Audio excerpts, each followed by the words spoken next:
Hello, I hope you are doing good. Today we are going to start our actual classes, online classes. On very first day, we are going to introduce with our syllabus, HSC 12th syllabus. Before we start our syllabus, let me tell you few things about our teaching method, our day-to-day procedure. See, these online classes, I will prepare videos.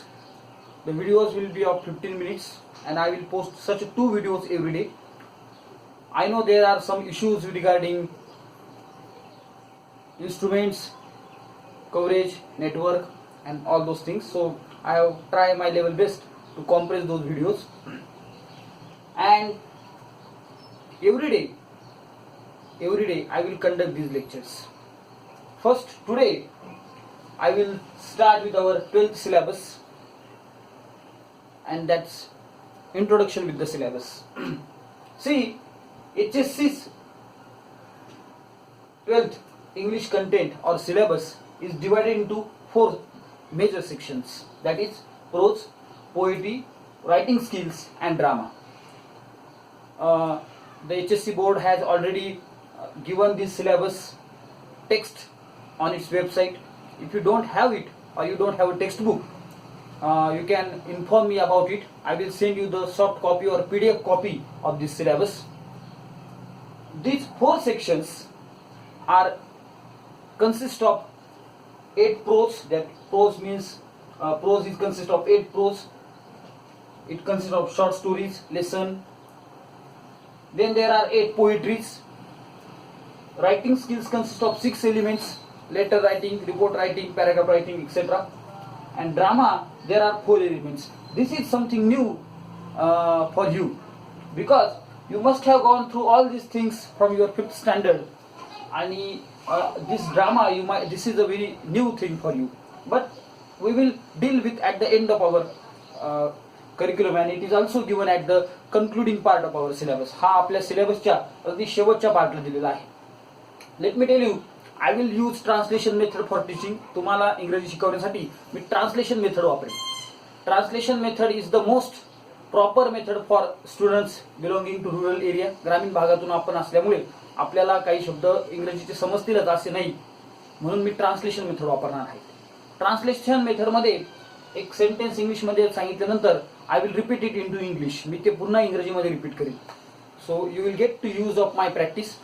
And I think that is the better way, and I think that is the proper way to deal with our syllabus.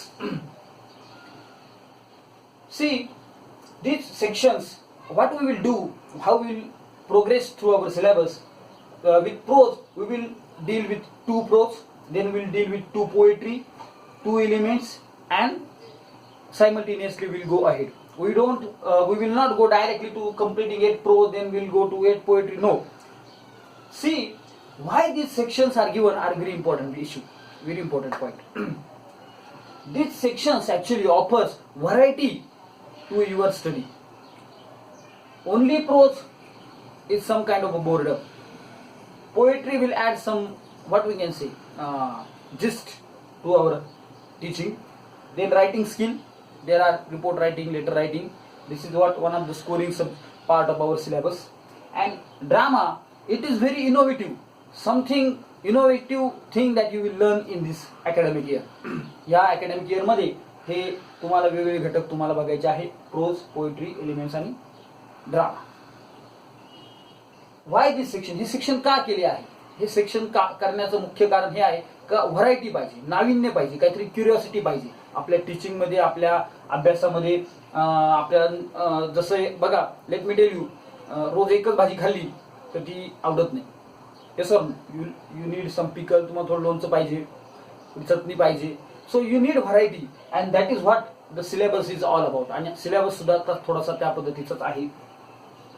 Opening of lesson with ice breakers. See, आपण जेव्हा हा syllabus बघणार आहोत, प्रत्येक लेसनच्या सुरुवातीला ice breaker म्हणून एक box दिलेला आहे. Introduction. What is this ice breaker? हा आईस ब्रेकर काय आहे? तर डायरेक्ट सिलेबस किंवा त्या लेसनला किंवा त्या पोएट्रीला सुरुवात न करता it is creating a context, एक संदर्भ तयार करण्याचा प्रयत्न सिलेबस फ्रेम करणाऱ्यांनी किंवा त्या एक्सपर्ट्सनी टाकलेला आहे. How it is useful, see this ice breaker try to relate your day to day life with your syllabus.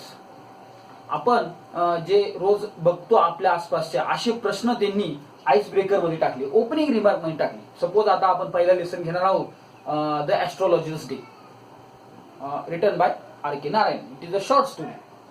बघा, when they have started this lesson, त्यांनी जेव्हा हा लेसन सुरू करण्याचा प्रयत्न केला किंवा सुरू करणार आहेत, तर त्यांनी आइस ब्रेकर मध्ये असे प्रश्न टाकले की तुम्हाला भविष्य बघणाऱ्याबद्दल काही अनुभव आहे का, कधी तुम्ही भविष्य बघितलंय का, त्याच्याकडे काय साहित्य असतं वगैरे. Because that lesson is related to that astrologer, त्या लेसनचं जो जिस्ट आहे, ती थीम आहे, ती तो भविष्यकाळ, एक असा भविष्यकार असतो आणि त्याच्याबद्दल कशा घटना घडतात. इट इज ह्युमरस स्टोरी, थोडी ह्युमरस आहे, कॉमिक आहे आणि आयरॉनिकल पण आहे, थोडीशी उपहासात्मक पण ती स्टोरी आहे आणि आपण ती पुढे बघू. Ice breaker. आणि त्या प्रत्येक लेसनचं कन्क्लुजन त्यांनी ब्रेन स्टॉर्मिंग मध्ये केलेलं आहे. कशामध्ये केले? ब्रेन स्टॉर्मिंग मध्ये. What is this brain storming is, हे ब्रेन स्टॉर्मिंग म्हणजे काय? ब्रेन स्टॉर्मिंग म्हणजे काय? व्हॉट वी हॅव लर्न, आपण जे सगळं शिकलेलो आहोत त्या लेसन मध्ये, the question are asked on that particular syllabus, त्या सिलेबसवर किंवा त्या कॉन्टेंटवर किंवा त्या लेसनवर ते क्वेश्चन विचारलेले आहे. And second, it is also a test of various non textual things, म्हणजे जे पुस्तकात नाहीये, स्टोरीच्या व्यतिरिक्त, म्हणजे व्होकॅब्युलरी कशी आहे, त्याच्यामध्ये एलिमेंट्स, ग्रॅमॅटिकल एलिमेंट्स कुठले आहे, त्याच्यामध्ये लाईफ स्किल कुठले आहे, लाईफ स्किल म्हणजे त्याच्यामध्ये तुम्हाला जीवनासाठी काय आहे रिलेटेड, ते काय आहे, हे सगळं ते त्यांनी ब्रेन स्टॉर्मिंग मध्ये टाकलेलं आहे. Let me tell you, all the sections are important for examination. एक्झामिनेशनसाठी सर्व सेक्शन इम्पॉर्टंट आहे, सर्व सेक्शन इम्पॉर्टंट आहे. दिस प्रोज, हे जे प्रोज आहे, why this prose are given. Prose, see every element, हा जो प्रत्येक सेक्शन जो आहे, इट हॅज सम इम्पॉर्टन्स. हा प्रत्येक सेक्शनचा एक इम्पॉर्टन्स आहे. Our major target, our sole target is examination, no doubt about it. आपलं मुख्य ध्येय हे ती परीक्षा आहे, आपल्याला स्कोर चांगला करायचा आहे. And if you want to score good, you have to have understanding. तुम्हाला कॉम्प्रिहेन्शन आणि समजणं खूप गरजेचं आहे. You can frame your questions, you can frame your answers, no doubt about it. तुम्ही तुमचे उत्तर 100% फ्रेम करू शकतात, no doubt about it. Unless and until you have understanding about it. जेव्हा तुम्हाला त्यातला जिस्ट, थीम प्रॉपर समजेल, त्यावेळेस तुम्ही कुठल्याही प्रश्नाला उत्तर लिहू शकता, no doubt about it.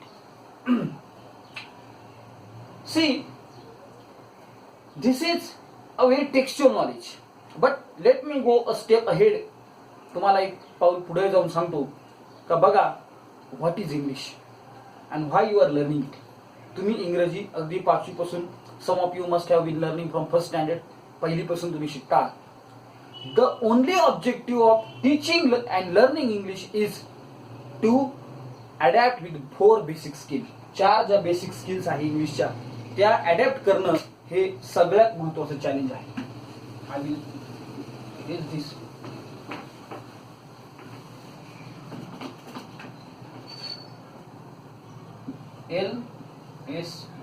LSWR. Listening, speaking, writing and reading.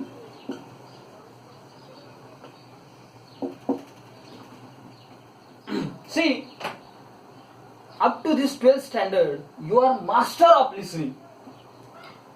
All the teachers are speaking, they are teaching in English, and you are listening it, no doubt about it. You can read properly. As per my knowledge, you can read properly. So, you are good at these 2 skills, listening and reading. What is our main concentration should be writing.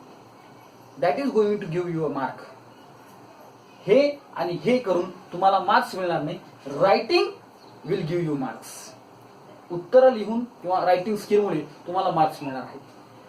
आणि त्याच्याही पुढे जाऊन, म्हणजे हे इथे संपल. 12वीची परीक्षा झाली. Writing is will be over. What is important? What is next step? Speaking.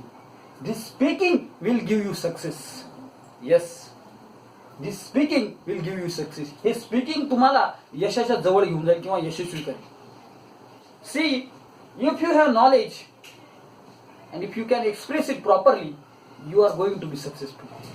Whatever may be your field, you may become engineer, doctor, you may become a farmer, whatever may be your field. If you have command over English language, if you can speak properly, जर तुम्ही चांगले बोलू शकत असाल, तुम्ही चांगलं presentation करू शकत असाल, तर तुम्ही सक्सेसफुल होतात. म्हणजे एक एक्झाम हा आपला आहेच target, no doubt about it. पण simultaneously we should also try to adapt English language. Adapt म्हणजे समायोजन साधणे.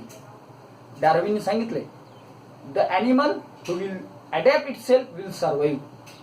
जर तुम्ही स्वतःच बदललेल्या परिस्थितीची समायोजन साधून घेतलं तर तुम्ही सर्वाईव्ह करा, नो डाऊट अबाउट इट. आणि आपल्याला ते करायचं. We have to adapt English language. I want say it is a very great language, no doubt about it. Marathi is always a great language. But for the sake of need, आपल्याला गरज आहे, for the sake of success, आपल्याला यशस्वी व्हायचं आहे म्हणून आपल्याला English शिकायचं आहे. Are you getting it? So these things, prose, poetry and all other those teaching, writing and drama, literature based, that we are going to deal step by step. The next video will be about our first unit, the astrologer's day. Let me tell you, you have to be serious about your studies. तुम्हाला तुमच्या अभ्यासासाठी थोडं serious व्हावंच लागेल. I will also upload these videos on YouTube. मी YouTubeवर हे आपले video टाकणार आहे.